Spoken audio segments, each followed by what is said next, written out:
Hi, and welcome to BODMAS. So let's work out these questions using the operation called BODMAS. So let's work out what BODMAS is, first of all. So BODMAS, B-O-D-M-A-S. So B means we are going to open the brackets. So O stands for operations, but we'll call it open for now. So we're going to open the brackets.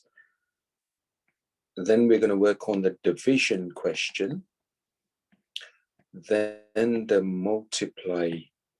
multiplication question, and then adding, and then subtract. Okay, so we have to go according to these rules. So we open the brackets first, if you see any brackets. Then we do the division part of the question, if there is division. Then we look at the multiplication, then addition, and then subtraction. If you do not answer the questions according to the BODMAS formula, it's likely that you could possibly get the question wrong. So let's have a look at the first question together. So in the first question, we're looking at B for brackets. Do we have any brackets? Yes, we do. We've got brackets here, 6 take away 3. So let's work that out first of all. And 6 take away 3 gives us 3. And then we're just left with one formula, which is 7 multiplied by 3, which is going to be 21. If the formula or the question was slightly longer, then you will use the BODMAS formula in its entirety from start to finish. Okay, so it's like a sequence.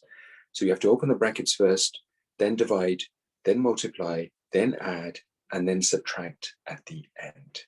Okay, so let's have a look at this one. So this is question number 21. Okay, so here you got the same thing for the second question. So in the second question, you can actually open up the brackets again. And once you've opened up the brackets, then you can just subtract from 22. All right, so try these questions out yourself. Do follow the BODMAS formula, and we'll follow these up in our next class. Thank you.